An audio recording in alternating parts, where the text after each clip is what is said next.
प्रातःकाल की शुभवेला में नित्य प्रति की भांति श्री नीलकंठ धाम के प्रांगण में परम पूज्य गुरुदेव जी के श्री चरणारविंद में परमपिता परमात्मा को साक्षी मानते हुए अपने अपने पैरों की चौकड़ी लगाकर बैठते हुए शरीर को सीधा रखते हुए मन को अपने पास लाते हुए चित्त वृत्ति को एकाग्र करके बैठते हुए चेहरे को मंच की ओर रखते हुए किसी भी प्रकार की हलचल को रोकते हुए शांति का दान देते हुए धर्ममय वातावरण में धर्म की चर्चा, जीवन सुधार की चर्चा, प्रभु की पवित्र पावनी चर्चा कहने और सुनने का प्रयास कीजिए। धन्यवाद। सभा के द्वारा प्रभु चर्चा के लिए रखे गए 7 दिन के समय में से आज विश्राम दिवस है। कल हमने आपसे कहा कि प्रभु की कथा और गुण और महिमा और चरित्र जिनका हम गायन करते हैं वो कभी समाप्त नहीं होती।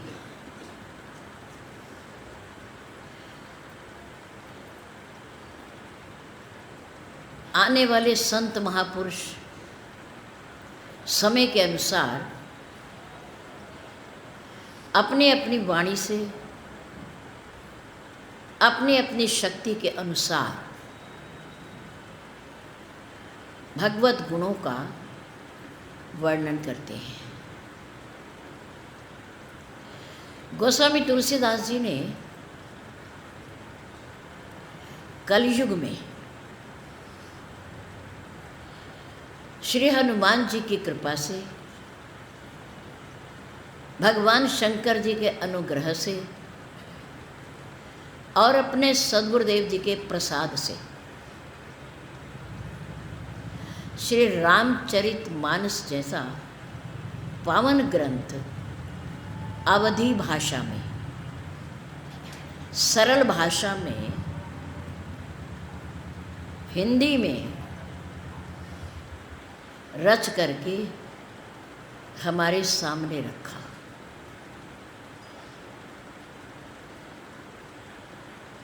ऐसे महान पुरुषों ने भी, विद्वानों ने भी, जिन्होंने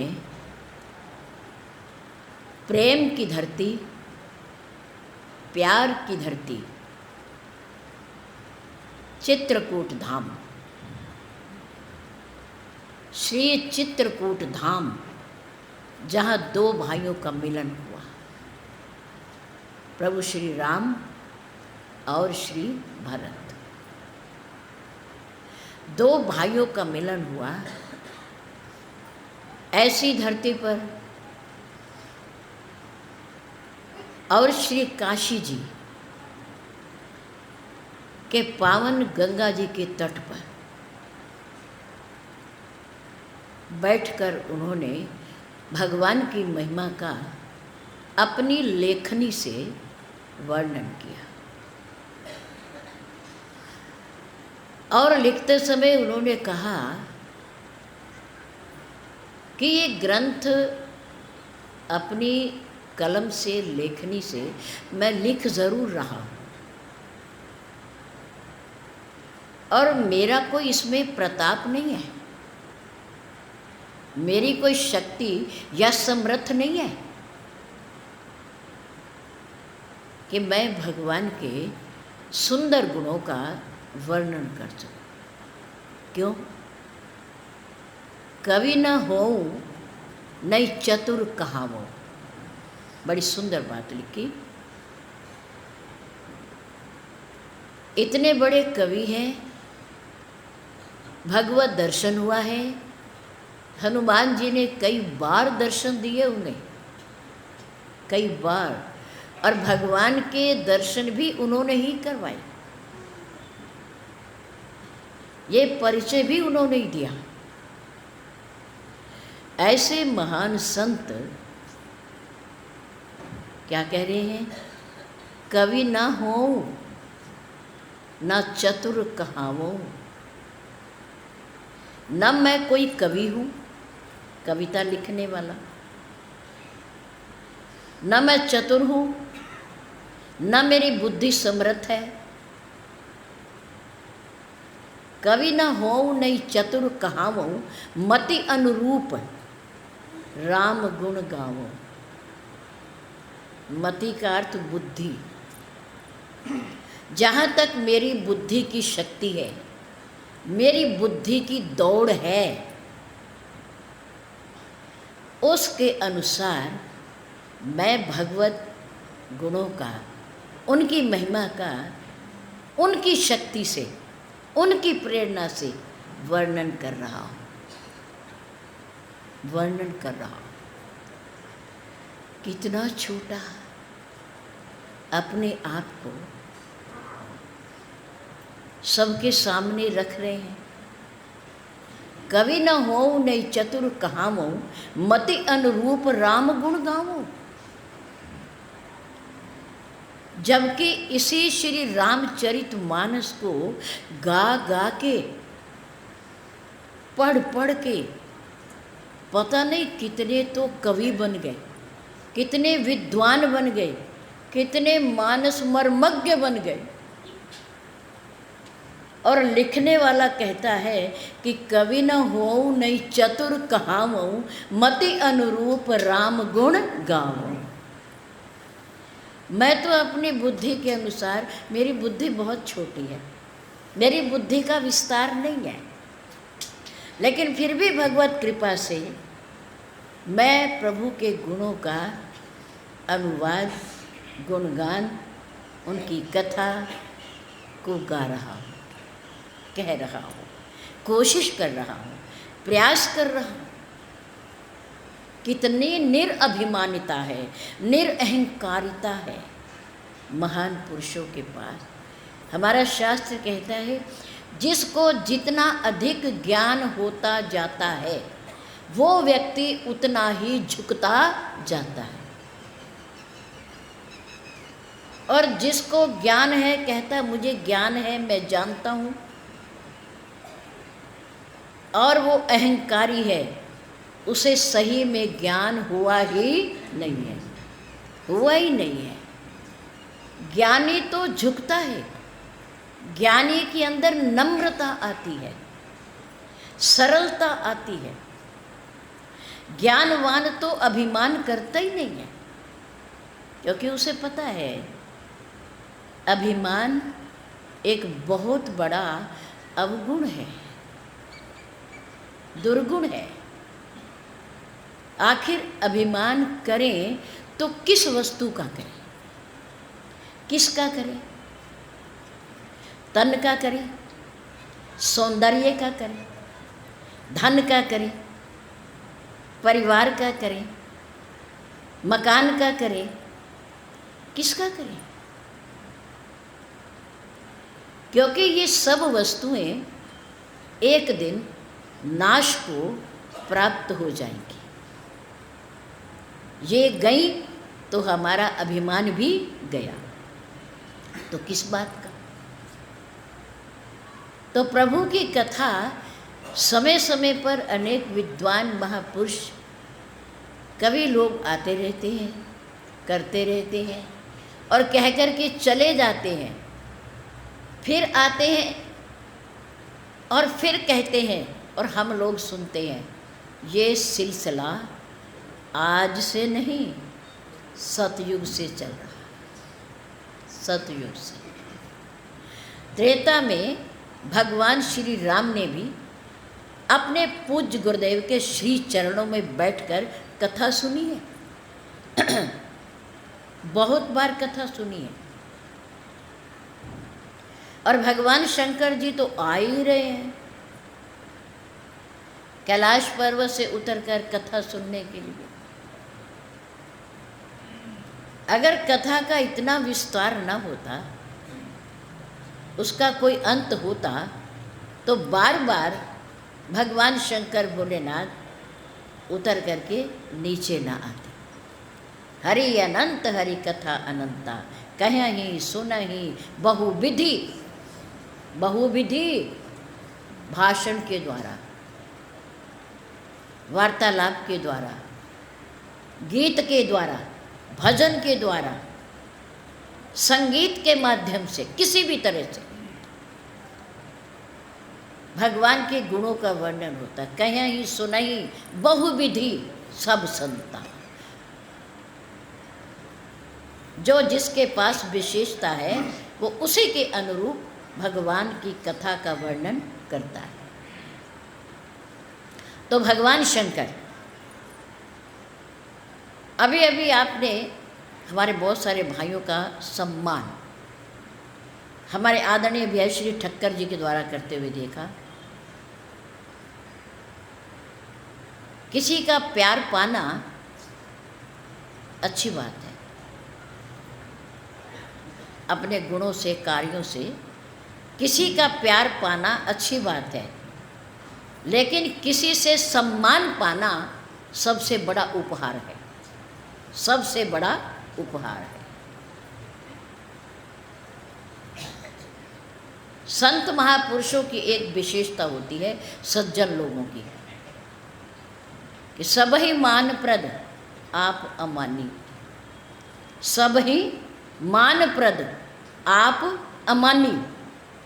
आप मान रहित, स्वयं को मान की भूख नहीं, सम्मान की भूख नहीं, और दूसरों को सम्मान देना है। यह हमारे आदरणीय भैया श्री ठक्कर जी कर रहे थे। टीम उनकी है और उनके इशारे पर ये सब काम और सेवा जो कुछ हो रहा है किया जा रहा है। हमारे इस समाज में भिन्न भिन्न प्रकार से जूतों की देखरेख, ठंडा जल पिलाना, समाज को बिठाना, प्रसाद का वितरण करना आदि आदि जो सेवाएं हैं, कुछ महिला समाज और कुछ पुरुष समाज खड़ा होकर के करता है। हम उन सभी का धन्यवाद करते हैं। हमारे आदरणीय भैया श्री राजकुमार जी जोली, हमारे आदरणीय भैया श्री रघुवीर सिंह जी चुग, और हमारे आदरणीय भैया श्री कृष्णलाल जी ठक्कर, बहुत सेवा खड़े ही रहते हैं। जब से हम आते हैं 8 बजे से, बल्कि उससे भी पहले से लेकर, उससे भी पहले आकर के खड़े होते हैं और अंत तक खड़े ही रहते हैं। बहुत सेवा। हमारे आदरणीय भेद श्री चरणजीत जी तनेजा, पूरा परिवार पूरा सेवा में लगा रहता है। 7-8 दिन, जितने दिन भी यहाँ कार्यक्रम होता है, पूर्ण तन और मन से सेवा करते हैं। हम उनका भी धन्यवाद करते हैं। हमारे प्रिय भैया श्री सुमित जी अरोड़ा, उनकी भी सेवा, और वो हमारी सभा के सम्मानित सदस्य भी हैं। और हमारे आदरणीय भैया श्री भालाजी जिन्हें हम कहते हैं, वो हमारे नगर के पार्षद भी हैं, और उनकी सेवाएं बहुत हैं। पूरे मोहल्ले में किसी न किसी रूप में वो लगे ही रहते हैं। सरकार ने उन्हें ये अपनी कॉलोनी, अपने मोहल्ले की सेवा का जो काम दिया है, उसमें वो पूरे उतर रहे हैं। बहुत सुंदर तरीके से कार्य कर रहे हैं। हम उनका भी धन्यवाद करते हैं। हमारे आदरणीय भैया श्री केवल राम जी चुचरा, और प्रतिदिन अपने पुराने ठिकाने नुमाइश कैंप, केशव नगर, गोपाल नगर, इस बार उन्होंने बड़ी हिम्मत की है, साहस किया है उन्होंने पूरे 7 के 7 दिन आने का। आ तो दरबार ब्लॉक मंदिर में भी रहे थे, लेकिन उन्हें कहीं बाहर जाना था, तो वो पहले से ही कार्यक्रम था, इसलिए वो चले गए। हमारा पूरा परिवार भगवान की कथा में, सत्संग में, हर प्रकार की सेवा में तन, मन और धन किसी भी प्रकार की सेवा हो तैयार रहते हैं, हम उनका भी धन्यवाद कहते हैं। हमारा एक बालक निशु तनेजा है, जो सपुत्र है हमारे आदरणीय भैया श्री ओम प्रकाश जी तनेजा, और पोता है हमारे आदरणीय स्वर्ग लोक में विस्थापित श्री अमीचंद जी तनेजा का। आप लोग इस परिवार से पूरी तरह परिचित हैं। प्रतिदिन लाने का कार्यक्रम उनका रहा, हम उस बालक का भी धन्यवाद करते हैं, जिन्होंने किसी भी प्रकार का सेवा में, सफाई में, मंच में, दरी बिछाने में, उठाने में, कुर्सी बिछाने में कार्य किया हो, हम उन सब का धन्यवाद करते हैं। शहर में कहीं भी कथा हो, प्रसंग हो, सत्संग हो, मेरे पूज्य गुरुदेव जी के जहाँ जहाँ भी प्रेमी रहते हैं, शिष्यगण हैं, श्रद्धालु हैं, पता लगने पर वो अवश्य पहुँचने का प्रयास करते हैं। जिन जिन कॉलोनियों में मेरे पूज्य गुरुदेव जी के श्री कर कमलों के द्वारा कार्य किया गया, सत्संग भवन का निर्माण हुआ, मंदिर का निर्माण हुआ, धर्मशाला का निर्माण हुआ, बारात घर का निर्माण हुआ, औषधालय का निर्माण हुआ। क्यों? क्योंकि उन्होंने दिया तो सबको है, मुजफ्फरनगर को भी दिया है, लाडवा को भी दिया है, करनाल को भी दिया है, लेकिन विशेष और अति विशेष सहारनपुर के समाज को दिया है।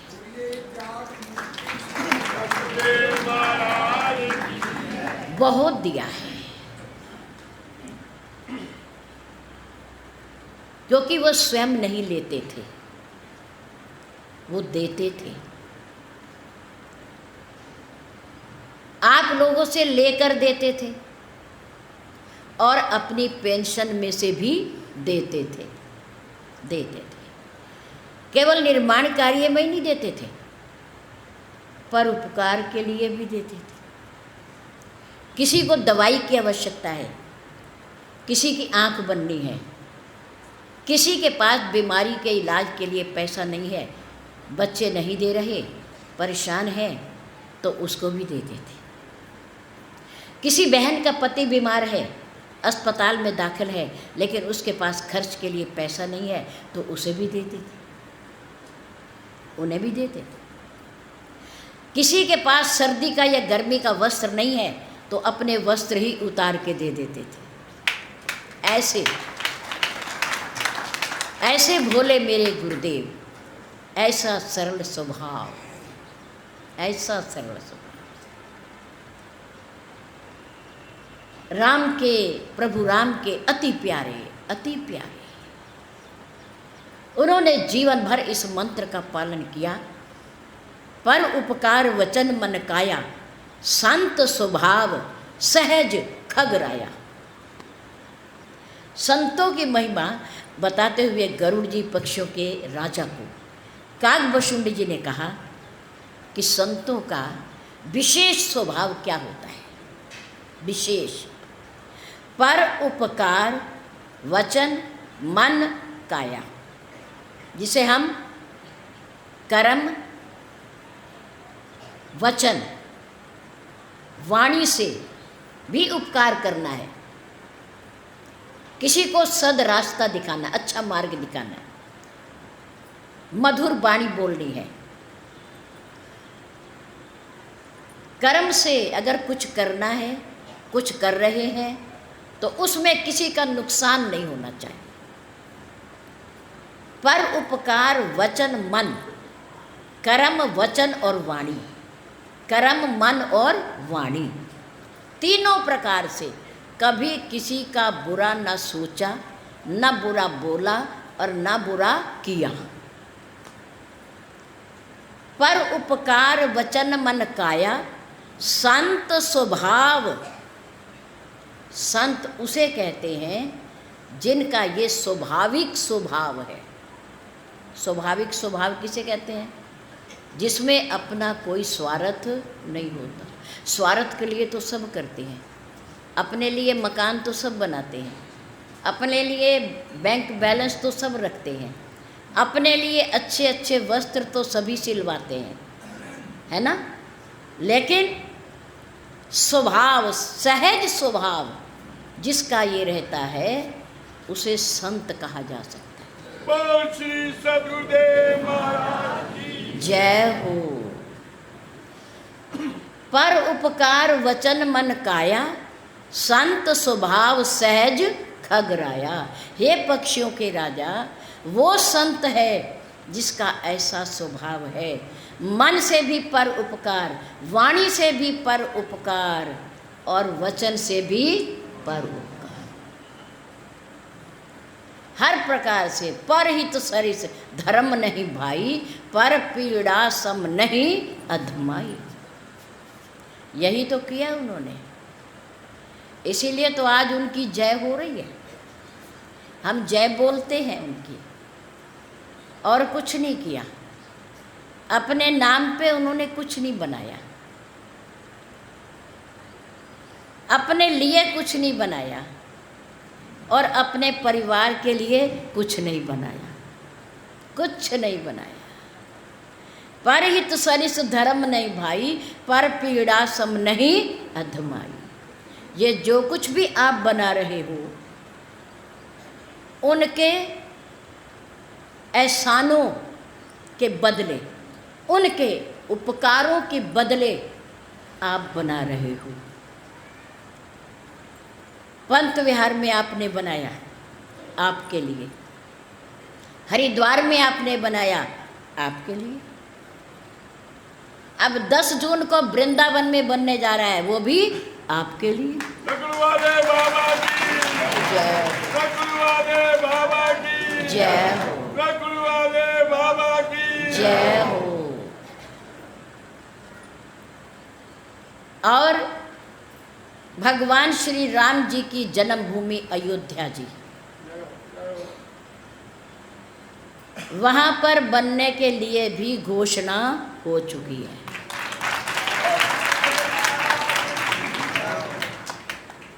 और दान भी आ गया है कुछ, ये आप बना रहे हो, उन्होंने तो बना के दिए हैं, उन्होंने बना करके दिए हैं।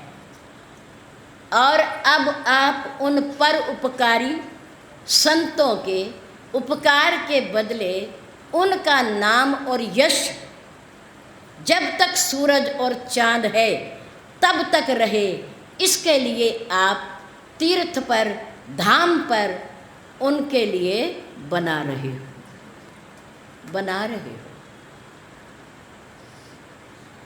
गुरुदेव ने अपने नाम पर आज तक एक ईंट भी नहीं लगाई, और दूसरों को बना बना करके दिए। ऐसे संतों की महिमा, ऐसे संतों का दर्शन, ऐसे संतों का सानिध्य बड़े भाग्य से मिलता है, बड़ी किस्मत से मिलता है। धन्यवाद के पात्र हैं सहारनपुर निवासी, जिन्होंने 50 वर्षों तक श्री गुरुदेव का सानिध्य प्राप्त किया और उनके संग संग चले। और वो बच्चे अब बहुत बड़े दादा और नाना बन गए होंगे, जो उनकी सेवा में वहाँ रहे, उनके साथ सोए, उनके साथ घूमने गए, जिन्होंने मुट्ठी चप्पी की, सेवा की, जल पिलाया, किसी भी प्रकार की सेवा की है। वो सभी बच्चे, हमारे भाई, हमारी मातृशक्ति, हमारी बहनें, जिन्होंने नेत्र भर करके उस महान मूर्ति के दर्शन किए हैं, वो धन्य है, धन्य है, धन्य है।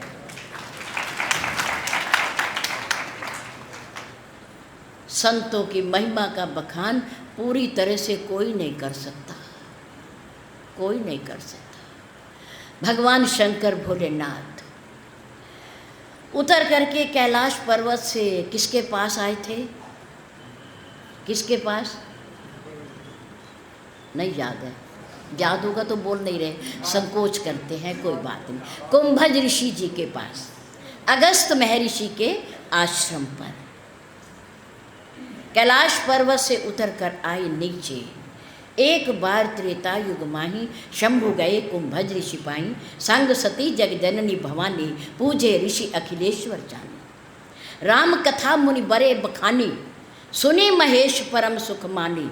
ऋषि पूछी हरि भक्ति सुहाई, कही शंभु अधिकारी पाई। कहत सुनत रघुपति गुण गाथा, कछु दिन तहाँ रहे गिरिनाथा। मुनि सन विदा मांग त्रिपुरारी, चले भवन संग दक्ष कुमारी। जगत जननी माँ सती, भोलेनाथ जी की धर्म पत्नी, जगत रचयिता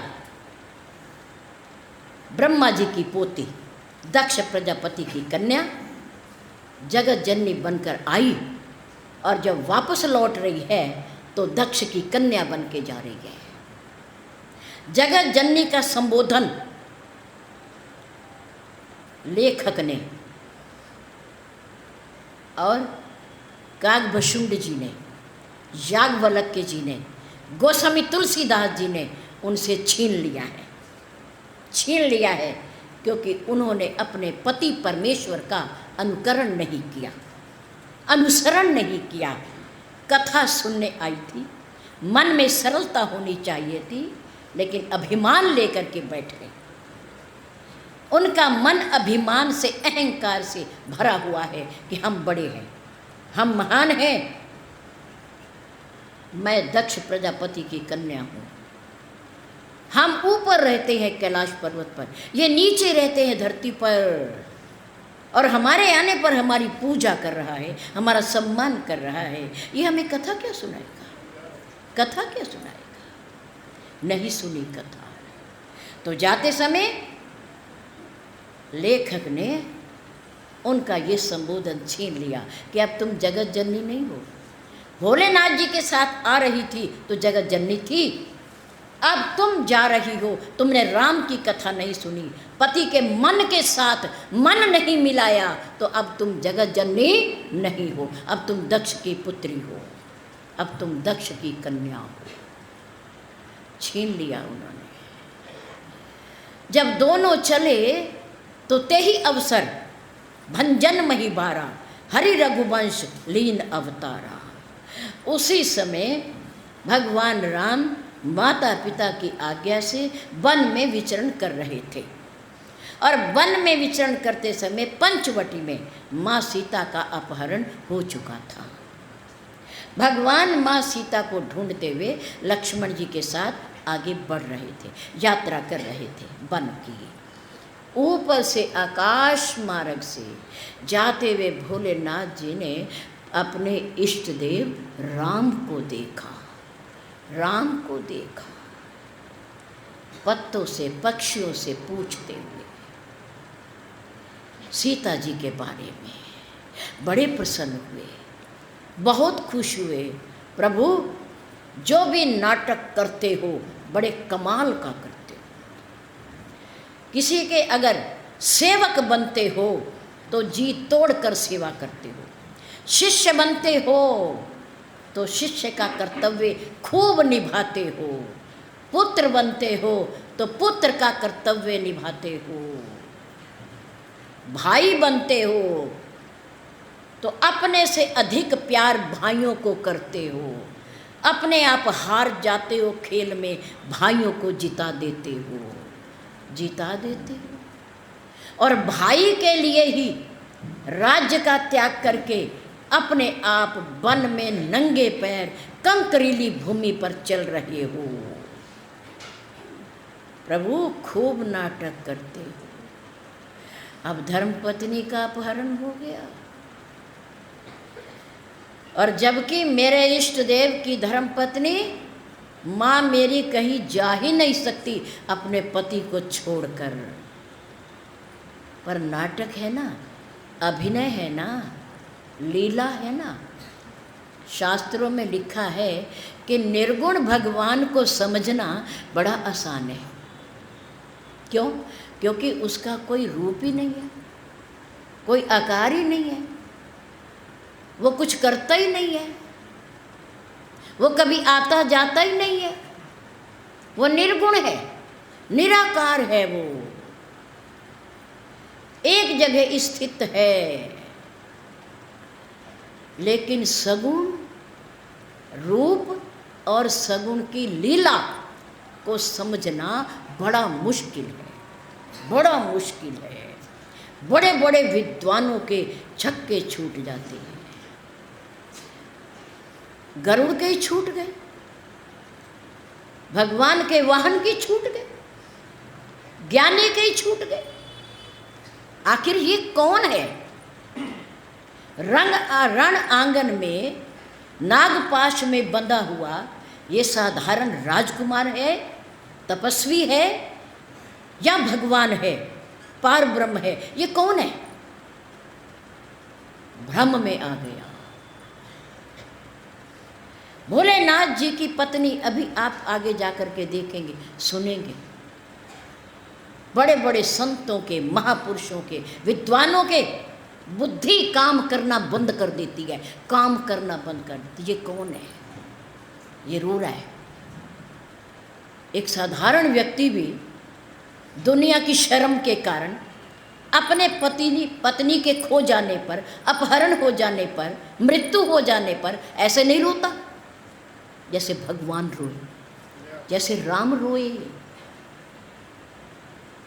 प्राकृतिक जगत में आकर के प्राकृतिक लीला की उन्होंने, मनुष्य लीला की उन्होंने।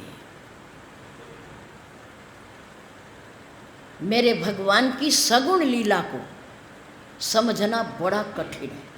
सगुण रूप को समझना और सगुण लीला को समझना बहुत कठिन है। वो समझ जाएगा कौन? जो लीला देखने से पहले सत्संग सुन लेगा। लीला देखने से पहले सत्संग सुन लेगा, वो समझ जाएगा। लेकिन जिसने सत्संग नहीं सुना, भगवान की कथा नहीं सुनी, उनकी शक्ति का अनुभव नहीं किया, वो लीला देख करके तो भ्रमित हो ही जाएगा, भ्रमित हो ही जाएगा। तेई अवसर भंजन मई भारा, हरि रघुवंश लीन अवतारा। पिता वचन तजी राज उदासी, दंडक बन विचरत अविनाशी। अविनाशी परमात्मा, सच्चिदानंद परमात्मा जंगलों में विचरण कर रहा है, मनुष्य रूप लेकर, माता पिता की आज्ञा के कारण, आज्ञा के कारण। और शंभु समय भगवान शंकर ने उस समय भगवान को वन में विचरण करते हुए देखा। शंभु समेत ही रामई देखा, उपजा हिये अति हर्ष विशेखा। राम जी को वन में लीला करते हुए देखकर, विलाप करते हुए देखकर, पक्षियों से पेड़ों से पता पूछते हुए देखकर मेरे भगवान शंकर जी को हृदय के अंदर विशेष प्रकार का आनंद, विशेष प्रकार का उपजा हिये अति हर्ष, प्रसन्नता, आनंद प्राप्त हो गया। वो नाचने लग गए। वाह मेरे प्रभु, आपका नाटक बड़ा सुंदर है। मेरा मन कर रहा है, मेरा मन कर रहा है कि मैं नीचे धरती पर आ जाऊं और आपके शीर्ष चरणों में मत्था टेक दूं, मत्था टेक दूं, आपको प्रणाम कर लूं, जी भर के आपका दर्शन कर लूं। पर क्या करूं, क्या करूं? गुप्त रूप अवतरे प्रभु, कहे जान सब कोई। अगर मैं धरती पर उतर गया, भोलानाथ शंकर धरती पर उतरकर मैंने राम के, वनवासी राम के जो मनुष्य बने हुए हैं उनके चरणों में मत्था टेक दिया तो मेरे राम का सारा भेद खुल जाएगा। गुप्त रूप से अवतर हुए हैं, किसी को नहीं पता कि ये भगवान है, सब अंदाज़ा लगाते हैं। उनके स्वभाव को देखकर, उनकी सरलता को देखकर, उनके गुणों को देखकर सब अंदाज़ा लगाते हैं कि ये कोई मामूली हस्ती नहीं है। जिनका एक बार दर्शन कर लो, बार बार दर्शन करने को जी करता है, चेहरे से नजर नहीं हटती है। ऐसा सौंदर्य इनके अंदर है, इनके मुखड़े पर है। चौड़ी छाती है, सुंदर शरीर है, भुजाएं घुटनों तक हैं, मस्तक कितना सुंदर है, नाभि कितनी गहरी है मेरे राम की, चरण कितने कोमल हैं, कितने सुंदर हैं। जो एक बार देख लेता है उसे बार बार देखने को मन करता है, मन करता है। लोग अंदाज़ा लगाते हैं, अनुभव करते हैं, आखिर ये है कौन, आखिर ये है कौन। जिसको देखकर आँखों की प्यास बुझ जाती है। सौंदर्य भगवान का। भोलेनाथ जी ने कहा अगर मैं नीचे आ जाऊंगा, मैं प्रणाम कर दूंगा, मेरे इष्ट देव हैं ये, तो ये सकुचा जाएंगे और दुनिया के आगे इनका भेद भी खुल जाएगा। जय श्री राम, जय श्री राम, जय श्री राम। ऐसा सोच करके भोलेनाथ जी नीचे नहीं गए, नीचे नहीं गए, दूर से ही जय सच्चिदानंद जग पावन, जगत को पवित्र करने वाले, हे मेरे इष्ट देव, मेरे प्रभु राम, आप सत्य चित्त आनंद हो, सच्चिदानंद की जय हो, जय हो। जो तीनों कालों में सत्य है उसे तो किसी बात का दुख हो ही नहीं सकता। जो स्वतः आनंद स्वरूप है उसे तो कभी रोना आ ही नहीं सकता। पर आपकी लीला है ये, जिसे देखकर भक्त खुश होते रहते, प्रसन्न होते रहते, आंखों में से आंसू आते रहते, स्वाभाविक प्रेम करते हैं आपसे। जय सच्चिदानंद जग पावन, आस कई चले मनोज न सावन। कामदेव को भस्म करने वाले भगवान भोलेनाथ जी आगे बढ़ गए, आगे बढ़ गए। बार बार मन के अंदर उनका ध्यान हो रहा है, हृदय पुलकायमान हो रहा है, शरीर पर रोंगटे खड़े हो रहे हैं, आँखों से प्रेम अश्रु बह रहे हैं। ऐसी भोलेनाथ जी की दशा देखकर सती सो दशा शंभु की देखी। सती ने अपने स्वामी, अपने पति देव की बार बार जय करते हुए, बार बार प्रणाम करते हुए, बार बार पुलकायमान होते हुए जब अपने पति को देखा, सती सो दशा शंभु की देखी और उपजा संदेह विसेखी। भगवान भोलेनाथ जी की दशा को देख करके, पुलकावली को देख करके, प्रसन्नता को देख करके, आंखों में प्रेम अश्रु बंधे बहते हुए देख करके सती को संदेह हो गया। भोलेनाथ को क्या हुआ था? हैं? उपजा हिये अति हर्ष विसेखा। ध्यान से कथा नहीं सुनते हो। भोलेनाथ जी को हर्ष हुआ और सती को संदेह हो गया। दोनों आए कहाँ से? अंदर से। आए कहाँ से? अंदर से। हर्ष कहाँ से आया? प्रसन्नता कहाँ से आई? अंदर से आई। खुशी कहाँ से आई? अंदर से आई। संदेह कहाँ से आया? अंदर से आया। उपजा, उपजा कहाँ से उपजा? अंदर से उपजा। क्यों? क्योंकि वो अंदर पड़ा हुआ था पहले से ही अंदर विद्यमान था, पड़ा हुआ था। वो हमारे संस्कारों के बीज हमारे चित्त में पड़े रहते हैं, पड़े रहते हैं।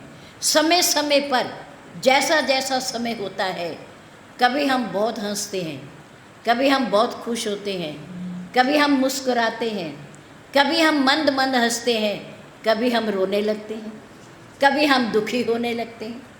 ये सारे संस्कार हमारे चित्त में संस्कारों की राख से ढके रहते हैं और समय पा करके ये निकल आते हैं, ये उपज जाते हैं।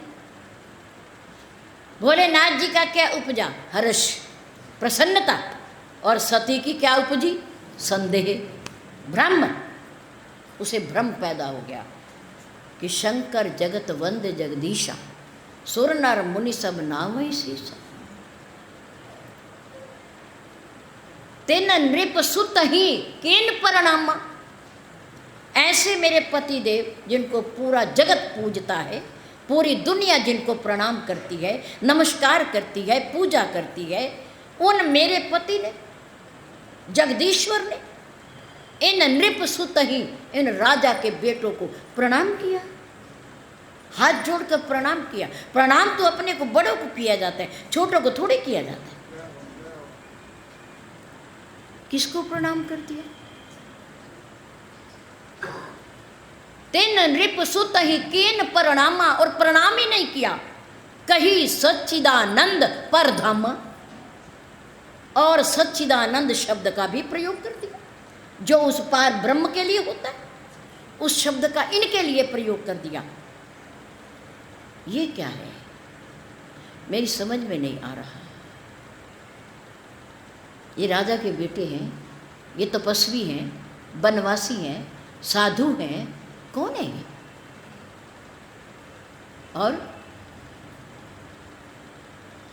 व्यापक ब्रह्म जो बीरज अज, अकल अनीहि अभेद सच्चिदानंद कौन है? सच्चिदानंद किसको कहा जा सकता है? सच्चिदानंद कहकर किसको प्रणाम किया जा सकता है? वो सती कह रही है नीचे। ब्रह्म जो व्यापक बीरज अज, अकल अनीहि अभेद, सो की देह धरी होई नर, जाहि न जानत वेद। सच्चिदानंद प्रभु की महिमा को, परमात्मा की महिमा को तो वेद भी नहीं जानते, वो भी न इति कहते हैं। इतना ही है बस, हम इससे ज़्यादा नहीं जानते, बस इतना जानते हैं हम। जो व्यापक है, जो बिरज है, जिसका जन्म ही नहीं होता, और ब्रह्म जो व्यापक बिरज अज, अकल कलाओं से रहित, अनिहि इच्छाओं से रहित, अभेद जिसका भेद आज तक किसी ने पाया ही नहीं है। इतने गुण उस पार ब्रह्म परमात्मा में है और उसको सच्चिदानंद कह सकते हैं। क्या वो सच्चिदानंद मनुष्य का रूप धर करके दुनिया में आ सकता है?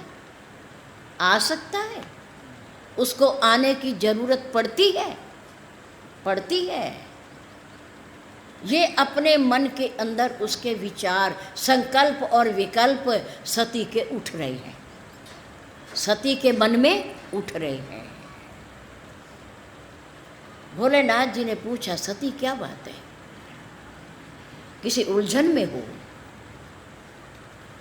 सती ने कहा, मैं ये सोच रही हूँ कि मेरे स्वामी, मेरे पति देव एक वनवासी को नर शरीर धारण किए हुए राजा के पुत्र को सच्चिदानंद कह करके प्रणाम कर रहे हैं। भोलेनाथ जी ने कहा, हाँ, वो सती जिन परम पिता परमात्मा की कथा मैं अभी महान पुरुषों से सुन के आया हूँ, जिनकी महिमा और गुण, ये वो ही मेरे इष्ट देव हैं। सोई मम इष्ट देव रघुबीरा। ये रघुबीर रघुकुल में उत्पन्न मनुष्य शरीर धारण करने वाले, सूर्य कुल में प्रकट हुए ये राम भगवान मेरे इष्ट देव हैं। बंदो में बाल रूप सोई राम, सब विधि सुलभ जपत जेहि नाम। ये मेरे इष्ट देव हैं, मेरे राम हैं। मैं इन्हीं की कथा सुन के आ रहा हूँ और इन्हीं की कथा मैं सुना के भी आ रहा हूँ। महान पुरुषों ने मुझे सुनाई और मैंने उनके पूछने पर उन्हें सुनाई। ये मेरे वही राम हैं। सती ने कहा मैं कैसे मानूं? ये आप कह रहे हो, मैं कैसे मानूं कि ये भगवान है, ये सच्चिदानंद है, ये व्यापक है, ये बिरज है, ये अविनाशी है और ये अभेद है, ये अकल है, ये अनीही है, मैं कैसे मानूं? भोलेनाथ जी ने कहा फिर आप कैसे मानोगी? सती ने कहा कि बिना परखे, आपका नाम है भोले। क्या है? भोले। आप बहुत सरल हो, बहुत जल्दी आशुतोष हो, बहुत जल्दी प्रसन्न हो जाते हो। एक जल का लोटा और बेल पत्र चढ़ा देने से आप अपने भक्त को अपना आप भी दे देते हो, अपना आप भी दे देते हो। आप बड़े भोले हो, पर मैं भोली नहीं हूँ। मैं नहीं भोली, मैं दक्ष की कन्या हूँ, मैं चतुर हूँ। जब तक मैं किसी को परख ना लूँ तब तक मैं किसी पर विश्वास करने वाली नहीं हूँ। मैं नहीं मानने वाली कि ये सच्चिदानंद है, ये परधामा है, ये सर्वव्यापक है, ये अभेद है। मैं नहीं मानने वाली। भगवान शंकर ने कहा नहीं, भगवान पर कभी संशय नहीं करना चाहिए, अपने धर्म पर कभी संशय नहीं करना चाहिए, अपने सद्गुरुदेव पर कभी संशय नहीं करना चाहिए। ये तीन ऐसे तत्व हैं, सद्गुरुदेव, धर्म और परमात्मा और ग्रंथ। इन पर कभी भी संशय नहीं करना चाहिए। संशय एक ऐसी बीमारी है, एक ऐसी बीमारी है, इसको सर्प कहा गया शास्त्रों में। संशय रूपी सर्प ने गरुड़ जी को भी डस लिया था, गरुड़ जी को भी डस लिया था। और संशय सर्प बड़े बड़े भक्तों को, महान पुरुषों को भी, जो कहते हैं हम नहीं मानते भगवान है या नहीं, हम नहीं मानते, है तो कहाँ है। हिरण्यकशिपु को भी डस लिया था। वो बार बार प्रहलाद से कहता था कहाँ है तेरा ईश्वर, कहाँ तेरा राम, कहाँ तेरा परमात्मा, कहाँ रहता है वो, क्या करता है वो, कैसा है वो। जो ऐसा करता है, जो ऐसा बोलता है, मानो उसको संशय रूपी सर्प ने डस लिया है, डस लिया है। कभी ना कहा करो ऐसा। अगर हिंदू हो, सनातन धर्म को मानते हो, महान पुरुषों को मानते हो, धर्म शास्त्रों को पढ़ते हो, तो कभी ये ना कहो कि ये क्या लिखा हुआ है। आपने किसी और को कभी सुना है किसी ने अपने धर्म शास्त्र पर आक्षेप किया हो, किसी ने अपने धर्म पर संशय किया हो? आपने कभी सुना है? पढ़ा है कहीं आपने? नहीं पढ़ा। ये हमारा ही दुर्भाग्य है, हम हिंदुओं का ही दुर्भाग्य है कि हम ही अपने ग्रंथों पर, अपने धर्मशास्त्रों पर, अपने धर्म पर, अपने महान पुरुषों पर और अपने भगवान पर संशय करते हैं। और संशय करते हैं इसलिए आगे नहीं बढ़ पा रहे, आगे नहीं बढ़ते। तरक्की नहीं है हमारी, पैसों में भले ही तरक्की हो, हमने कमा लिया हो, बहुत कुछ कर लिया हो, बहुत कुछ जमा कर लिया हो, अच्छा खा पी रहे हो, तो ये कोई तरक्की नहीं है। तरक्की होती है धर्म की तरक्की, धर्म का आगे बढ़ना, धर्म की प्रेरणा, सदशास्त्रों पर कभी संशय न करना। कभी ना कहो ये क्यों लिखा है। समय के अनुसार, परिस्थिति के अनुसार ये लिखा गया उस समय का सत्य है, उस समय का सत्य है, ये सत्य है। छोटी सी बात को लेकर के बैठ जाते हैं, बात का बदंगड़ बना देते हैं। गोस्वामी तुलसीदास जी ने ये क्यों लिखा, ये क्यों लिखा, अरे भाई उस समय कुछ ऐसा ही होगा, परिस्थिति कुछ ऐसी होगी, तब लिखा गया ऐसे। अब कहा समुद्र ने, ढोल गंवार शूद्र पशु नारी सकल ताड़ना के अधिकारी, दोष दे दे गोस्वामी तुलसीदास जी को, दोष दे दे महान पुरुषों को कि ये तो निंदा की गई है, निंदा की गई है। अरे कोई किसी आदमी ने थोड़ी कहा, भगवान राम ने थोड़ी कहा, गोस्वामी तुलसीदास जी ने थोड़ी कहा। सुंदरकांड पढ़ो, उसे देखो, उसमें लिखा हुआ है समुद्र ने अपने आप को छोटा बनाने के लिए कि प्रभु मैं तो अज्ञानी हूँ, मैं जड़ हूँ, मैं मूर्ख हूँ, जब तक आपने क्रोध नहीं किया मैं प्रकट नहीं हुआ, अब आपने क्रोध किया, शस्त्र उठाया तो मैं प्रकट हो गया। मैं पहले भी तो आ सकता था, पर नहीं, मेरी बुद्धि जड़ है, जड़ है, मैं मूर्ख हूँ, मैं अज्ञानी हूँ। जैसे ढोलक पड़ी है, उस पर थाप ना दो तो वो बजेगी, हैं? ढोलक से कहो बज बज, जब तक आप दोनों हाथों से उसके ऊपर थाप नहीं देंगे, बजाएंगे नहीं, तो वो स्वयं बजेगी नहीं। हमारे पास कोई हमारा सेवक है, हमारा बच्चा है, हमारा नौकर है, जब तक उसे कोई आदेश नहीं दिया जाएगा तब तक वो आराम से बैठेगा। उसका कर्तव्य है अपनी मालिक की आज्ञा का पालन करना। मालिक आज्ञा देगा, काम करने को कहेगा तो वो करेगा, नहीं तो वो बैठा है। पशु है, बुग्गे में जुता हुआ है, बैलगाड़ी में जुता हुआ है, खड़ा है, उसे कहते रहो खड़े होके, भाई तू इधर हो जा, भाई तू इधर हो जा, हमें रास्ता दे दे, वो रास्ता दे देगा? बैल रास्ते में खड़ा, भैंस खड़ी, गाय खड़ी, आपने खड़े होकर के उससे कहना शुरू कर दिया, भाई एक रास्ते हो जा, एक साइड हो जा, हमने जाना इधर से, वो जाएगा? नहीं जाएगा। कब तक नहीं जाएगा? जब तक आप उसकी पीठ पर हाथ नहीं मारोगे, उसे इशारा नहीं करोगे, तब तक वो एक तरफ नहीं हटेगा, नहीं हटेगा।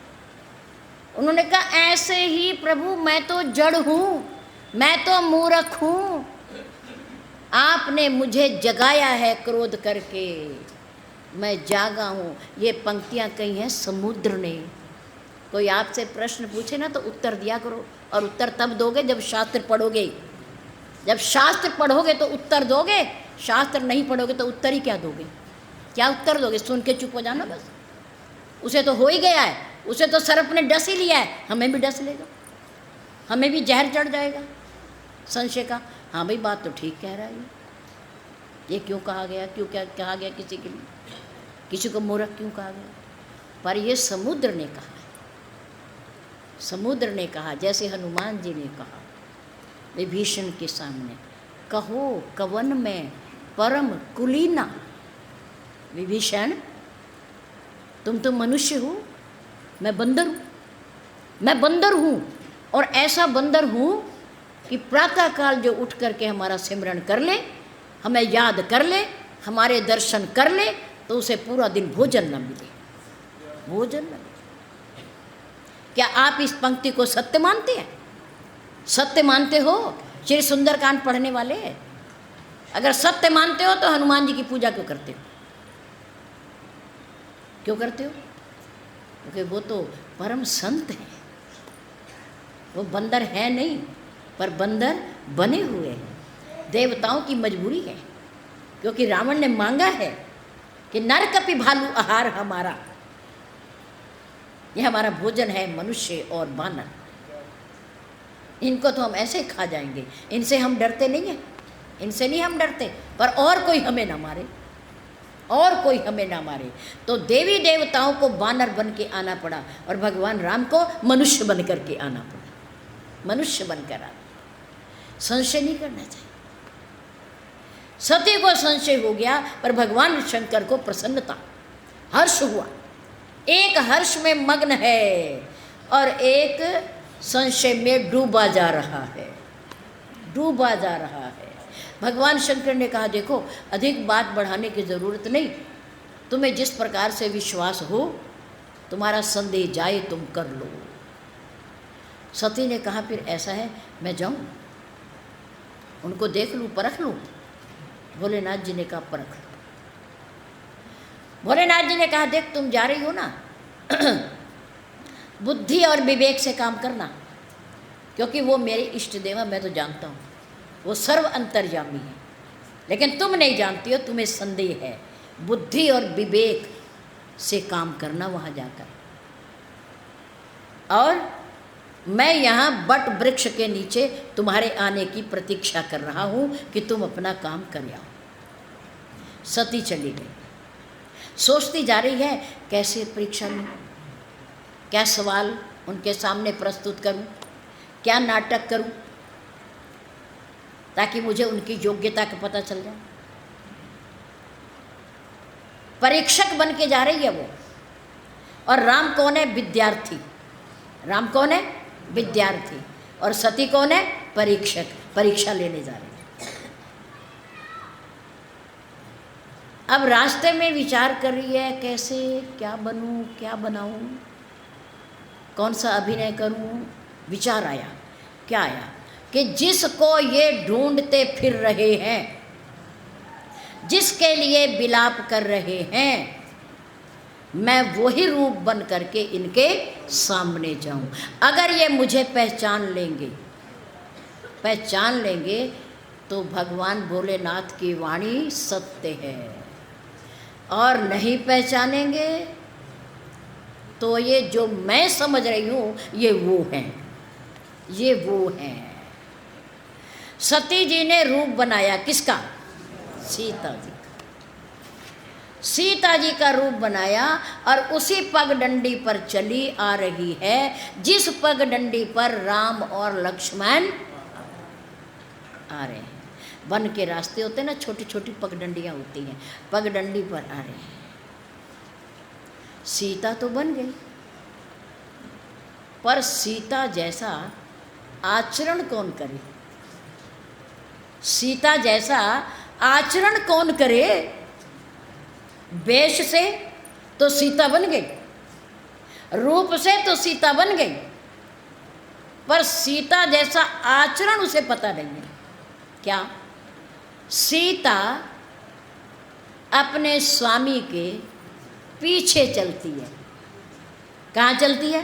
पीछे चलती है, अनुकरण करती है, और उनके पीछे उनका छोटा देवर चलता है। देवर चलता है। आगे राम लखन पुनि पाछे, तापस बेश विराजत काछे, उभे बीच सिय सोहति कैसे, ब्रह्म जीव विच माया जैसे। दोनों जीव और परमात्मा, राम और लक्ष्मण के बीच में सीता जी कैसे शोभायमान होती हैं, जैसे जीव और ब्रह्म के बीच में माया आ जाती है। माया आ जाती है कि ब्रह्म दिखाई ही नहीं देता माया की आड़ में। माँ सीता ऐसे चलती है। सीता तो बन गई, पर ये ना करना आया कि मैं राम और लक्ष्मण के बीच में हो जाऊं, बीच में हो जाऊं। वो कहाँ से आ रही है? सामने से आ रही है, सामने से आ रही है। और सामने से आती हुई माँ को, सती जी को लक्ष्मण जी ने देखा, बिल्कुल रूप सीता जैसा ही है, मेरी माँ जैसा। भले ही मैंने ऊपर तक नहीं देखा, पर चरण तो देखे ही है मैंने, चरणों को तो मैंने देखा ही है, उनके दर्शन तो मैंने किए ही हैं, और वस्त्र भी थोड़े बहुत मैं पहचानता ही हूँ मेरी माँ के। ये कौन है? कोई राक्षसों की माया तो नहीं है, कोई उनका छल कपट तो नहीं है। उसी क्षण लक्ष्मण जी ने अपनी वृत्ति को दबा लिया, कहा नहीं, तू पीछे है, तू पीछे है, आगे कौन है? राम। कौन है आगे? राम। अरे पहले वो देखेंगे या मैं देखूं? राम आगे है, पहले वो देखेंगे ये कौन है, मैं क्यों देखूं? मुझे क्या जरूरत है? मैं क्यों संशय में पढ़ रहा हूँ? मैं क्यों सोच रहा हूँ? मुझे सोचने की ज़रूरत नहीं, क्योंकि इंजन आगे है, मैं तो पीछे हूँ, मैं डिब्बा हूँ, अपने आप देखे। सती को जब आते हुए देखा भगवान राम ने, तो वो थोड़ा मुस्कुराए, और जब थोड़ा और नज़दीक आई, जितने फासले पे वो बात सुन ले, तो उस समय भगवान राम ने हाथ जोड़े। क्या करा? पिता समेत लेन निज नामो। मैं राजा दशरथ का पुत्र, अवध के राजा दशरथ का पुत्र राम, मैं माँ को प्रणाम करता, मैं माँ को प्रणाम करता। ओहो, ये क्या हो गया? मैं तो सीता बन के आई थी, सीता इनकी माँ है। लगता है इन्होंने मुझे पहचान लिया है, क्योंकि भोलेनाथ राम जी के इष्ट देव और राम भोलेनाथ जी के इष्ट देव, दोनों सखा भी हैं, दोनों मित्र भी हैं और दोनों सेवक और इष्ट देव भी हैं। इनके बड़े नाते हैं आपस में, बड़े संबंध हैं आपस में। पिता समेत लीन निज नामो, अपना नाम बता करके उन्हें प्रणाम कर दिया और कहा, विपन अकेली फिरई कई हेतु, घने जंगल में बिहड़ में आप अकेली क्यों घूम रही हो? भोलेनाथ कहाँ है? धर्म की ध्वजा को धारण करने वाले शंकर भगवान कहाँ हैं? उन्हें कहाँ छोड़ के आई हो? अब और शर्मिंदा हो गए। वो तो राम को देख ही नहीं पाई, बल्कि राम ने उनको देख लिया, पहचान लिया।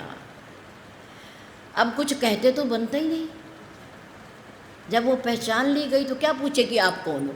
उन्होंने बता दिया कि आप कौन हो, राम ने ही बता दिया कि आप कौन हो। उनके प्रश्न का उत्तर बिना पूछे दे दिया प्रश्न का उत्तर। अब सती ने पूछा कि अब मेरी भलाई आगे जाने में, वहीं खड़ी खड़ी घूम गई और सिर नीचे करके, आंखें नीचे करके, मुख नीचे करके जाने लगी शर्मिंदा होकर। प्रभु राम ने सोचा, साधारण महिला तो है नहीं, भोलेनाथ जी की पत्नी है और दक्ष जी की कन्या है और ब्रह्मा जी की पोती है, साधारण महिला तो है नहीं ये, इसको ऐसे ही जाने दें? ऐसे नहीं जाने देंगे। जब तक इसके अंदर का चोर, अंदर का भ्रम, अंदर का संदेह पूरी तरह से मिट नहीं जाएगा, तब तक मैं इसे वापिस नहीं भेजूंगा। अब वो सती धीरे धीरे कदम रखती हुई भोले की तरफ बढ़ रही है कि चलूं कहीं वो ही ना उठ के चले जाए, यहाँ तो काम बिगड़ ही गया है, यहाँ तो पहचान ही लिया इन्होंने, वही कहीं ना मुझे छोड़ के चले जाए। जल्दी जल्दी जा रही है, भागी हुई जा रही है। अब रास्ते में भगवान राम ने लीला की। क्या लीला की? कि जिस रास्ते से सती जा रही है उसके आगे, उनके आगे, जैसे नारद जी के आगे भगवान विष्णु ने एक बहुत बड़ा सुंदर नगर बना दिया और शील निधि वहाँ का राजा बना दिया। एक ही क्षण में नगर भी बन गया, राजा भी बन गया, उसकी बेटी भी जवान हो गई, विश्व मोहिनी बेटी भी जवान हो गई, शामियाने भी लग गए, बराती भी आ गए, ढोल नगाड़े भी बजने लगे। कितनी देर में? इतनी देर में जितनी देर में नारद जी मिल करके बाहर आए क्षीर सागर से, भगवान विष्णु से, इतनी देर में। ऐसे ही भगवान राम ने लीला की। सती जी के आगे पीछे दो थे, अब आगे कितने हो गए? जो गई हुई सीता जी वो भी लौट आई, वो भी आ गई। जहाँ अपने सामने सन्मुख खड़े हुए राम, सीता और लक्ष्मण को देखा, सती ने ऊपर आंख उठाई, ये क्या है? ये तो दो थे, तीन कैसे हो गए? दो थे, इधर देखा उधर हो गए, दाएं देखा दाएं, बाएं देखा, हरि व्यापक सर्वत्र। मेरा प्रभु अंतर्यामी, दीन बंधु और अंतर्यामी, सबके हृदयों की जानने वाला है, सबके अंदर बैठा है। हम समझे या ना समझे, अज्ञान के कारण, अल्पज्ञ अल्प बुद्धि के कारण हम समझे या ना समझे, वो सबके पास है। दाएं देखती है, बाएं देखती है, सामने देखती है, पीछे देखती है। राम सीता लक्ष्मण, राम सीता लक्ष्मण। अब तो रास्ता ही खत्म हो गया, बंद गया। आगे देखो तो राम लक्ष्मण, पीछे देखो तो, दाएं बाएं देखो तो, अब जाऊं कहाँ? अब तो दोनों हाथों से आंखें बंद करके नीचे बैठ गए, देखना ही बंद कर दिया। अद्भुत हो गया। अब प्रभु ने सोचा, अब इनकी समझ में आ गया होगा कि हमारी सीता कहीं गई नहीं है, हम किसी को नहीं ढूंढ रहे, ये तो हमारी लीला है, हमारा अभिनय है, हमारा नाटक है, जिसे ये माँ समझ नहीं पाई। अब अधिक सताना अच्छा नहीं, अधिक शर्मिंदा ना करो अब इसको। प्रभु राम ने अपनी माया हटा ली, अपनी माया हटा ली, लीला समाप्त कर ली। और ऐसे हाथ थे, थोड़ा ऐसे करके देखा, हैं या चले गए? देखा इधर तो नहीं है, फिर इधर से देखा नहीं है, फिर सामने देखा नहीं है। ओहो, हाथ जोड़े, प्रभु धन्य है मेरे स्वामी, मेरे पति देव, और धन्य है आप। मैं समझ नहीं पाई थी आपको। भोलेनाथ जी के पास चली गई, पहुंच गई, बट वृक्ष के नीचे बैठ गए। सती आ गए? हाँ प्रभु आ गए, पति देव आ गए। ठीक रहा सब? हाँ बस ठीक क्या रहना था, कुछ भी नहीं, कुछ भी नहीं। क्यों, क्या बात, परीक्षा नहीं ली? परीक्षा आप मेरे स्वामी, आप मेरे पति देव, मैं आपकी अनुगामिनी, भला जो आप करो काम वो मेरे लिए श्रेष्ठ है, उचित है। जैसे आपने दूर से ही उन्हें प्रणाम किया सच्चिदानंद कह करके, मैंने भी आपकी तरह ही दूर से सच्चिदानंद कहकर प्रणाम कर दिया। केन प्रणाम तुम्हारे नाई, कछु न परीक्षा लीन गुसाई। हे स्वामी, मैंने कोई परीक्षा नहीं ली, मैंने कुछ नहीं कहा, मैंने दूर से प्रणाम कर दिया कि आपकी कही हुई बात कभी असत्य नहीं हो सकती, आप झूठ कभी बोल ही नहीं सकते, बोल ही नहीं सकते।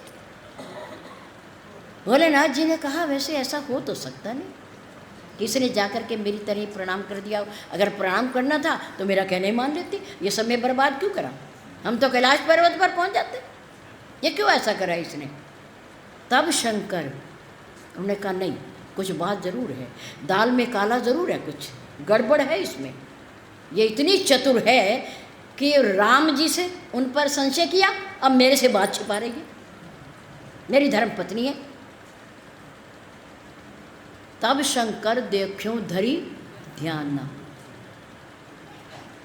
जो कुछ चरित, जो कुछ वहाँ करके आई थी माँ सती, वो सब उन्होंने आंख बंद करके अंतर्मुख होके ध्यान लगा के सब समझ लिया, सब जान लिया कि ओहो ये इतना नीचे गिर गई थी कि ये मेरी पत्नी, मेरी माँ बन के वहाँ गई। वो मेरे इष्ट देव हैं, उनकी धर्म पत्नी मेरी माँ है, पत्नी से माँ बन गई ये। ओहो, ये सती ने अच्छा नहीं किया, अच्छा नहीं किया। उस समय भोलेनाथ ने अपने मन में एक संकल्प किया, एक संकल्प किया कि आज के बाद मैं सती को धर्म पत्नी के रूप में अपने वाम अंग में कभी नहीं बिठाऊंगा, कभी नहीं बिठाऊंगा। माँ वाम अंग में नहीं बैठती, माँ महान होती है, माँ पूज्य होती है, माँ दाहिने भाग में बैठती है। जब भी अपने बड़ों के साथ बैठो हमेशा उनके बाईं ओर बैठना चाहिए। भगवान के मंदिर में अपने गुरुदेव के पास अपने माता पिता के पास जब भी हम बैठे उनके बाईं ओर बैठे और उन्हें अपनी दाईं ओर बिठाएं। दाहिना हाथ सम्मान का सूचक होता है। दाहिने हाथ से दान दिया जाता है, दाहिने हाथ से पूजा कर्म किया जाता है, दाएं हाथ से आहुति दी जाती है अग्निदेव को। दायां हाथ महान होता है, बड़ा होता है। आज के बाद मैं अपने वाम अंग में सती को नहीं बिठाऊंगा, पत्नी रूप में स्वीकार नहीं करूंगा। ये मेरे सामने बैठेगी, जब भी बैठेगी सामने बैठेगी। और बहुरी राम मायै सिर नावा। फिर ये संकल्प करने के बाद फिर भगवान की माया को मत्था टेका कि प्रभु अतिशय प्रबल देव तव माया, छूटे राम करो जो दाया। आपकी माया बड़ी बलवान है, बड़ी शक्तिशाली है। बताओ, मेरे जैसे की पत्नी, भोलेनाथ की पत्नी, दक्ष की पुत्री और ब्रह्मा जी की पोती को मोह लिया प्रभु। आपने झूठ बुलवा दिया इससे। कितनी बलवान आपकी माया है। इसने जो झूठ बोला मेरे सामने, उस झूठ का पाप सती को नहीं दूंगा मैं, सती को नहीं दूंगा। क्यों नहीं दूंगा? क्योंकि एक झूठ का फल, एक झूठ का फल अगर ये सती जो मेरे सामने बोला अगर भोगने लगेंगे तो इसके कई जन्म बीत जाएंगे, कई जन्म बीत जाएंगे। नहीं असत्य सम पातक पुंजा, गिरि सम होई की कोटिक गुंजा। क्या छोटे छोटे पत्थर जो कभी कभी हमारे और आपके आंगन में आकर के गिर जाते हैं, लाल और काले रंग के, उनको गुंजा कहते हैं, उनको गुंजा। क्या कभी उनको इकट्ठा करके हम बहुत बड़ा पहाड़ बना सकते हैं? नहीं बन सकता। ठीक इसी प्रकार से एक झूठ को जो अपने माता पिता, गुरुजनों और अपने स्वामी के सामने बोला जाता है, उस झूठ का फल जीवन के कई झूठ मिलकर के भी करें तो उसकी बराबरी नहीं कर सकते, नहीं कर सकते। नहीं असत्य संपातक पुंजा, कई पापों का पहाड़ भी हो तो वो एक झूठ का सामना नहीं कर सकता, बराबरी नहीं कर सकता। कितने बड़ा है ये असत्य भाषण, अच्छा नहीं है ये। अपने लिए कभी झूठ ना बोलो, कभी असत्य भाषण ना करो। अपने स्वार्थ के लिए, अपने बचाव के लिए कभी झूठ ना बोलो। और याद रखो, मजाक में भी कभी झूठ नहीं बोलना चाहिए, उसका फल भी मिलता है, उसका भी फल मिलता है।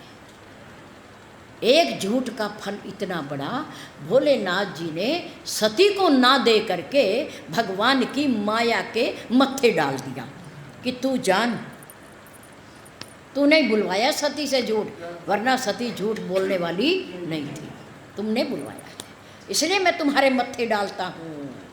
मेरे राम, ये आपकी माया की शक्ति है, उसने बुलवाया है, मेरी पत्नी नहीं बोल सकती थी। उसको मत्था टेका। उसके बाद जब तक सती रही तब तक भोलेनाथ जी के सामने बैठी वाम अंग में। सती भी समझ गई कि मैंने पति के सामने बहुत बड़ा छल किया है, कपट किया है, झूठ बोला है, धोखा दिया है, जबकि मैं जानती हूँ कि शंकर जगत वंदे जगदीशा, सुर नर मुनि सब नामई सीसा। ऐसे पति के सामने मैंने झूठ बोल दिया, मैंने छल किया, फल उसे मिल गया। पति ने त्याग कर दिया, माता पिता ने पहले ही त्याग कर रखा है, अब वो कहीं की नहीं रही। मनुष्य के पाप ही उसे मार लेते हैं, पाप ही मार लेते हैं। बाली ने कहा, प्रभु आपने पेड़ के पीछे छिपकर मुझे मारा। भगवान ने कहा, कभी भी काल मनुष्य के सामने आकर के उसे नहीं मारता, कभी भी काल मनुष्य के सामने आकर उसे नहीं मारता, बहाने बनते हैं। पापों की आड़ लेकर के काल मनुष्य को मारता है, जीव को मारता है। ये वृक्ष नहीं है, ये तेरे पाप हैं, ये तेरे पाप हैं जिनके आड़ लेकर के काल ने तुझे मारा है, मारा है। यह हमारे पाप ही हमें मार लेते हैं। इसलिए विचार करें, सोचें कि जब सती जी जैसी कन्या महिला पाप से नहीं बच पाई तो हम पाप के कीड़े कहाँ बचेंगे। दिनों रात करते हैं, हर पल करते हैं, सोचते भी पाप बुद्धि से, करते भी पाप बुद्धि से, कहते भी पाप बुद्धि से, हम कहाँ बचेंगे, कहाँ बचेंगे। विचारा करो। कहने से, बोलने से, करने से पहले 10 बार सोचो, 10 बार सोचो इसका परिणाम क्या होगा, इसका परिणाम क्या होगा। अगर सती सोच लेती तो वो बच जाती, शायद बच जाती, झूठ नहीं बोलती, आकर के सच सच बता देती, भोलेनाथ माफ़ कर देते, माफ़ कर देते। भगवान माफ़ कर सकते हैं पर हमारे कर्म हमें माफ़। धन्यवाद। बोल श्री सद्गुरुदेव महाराज की।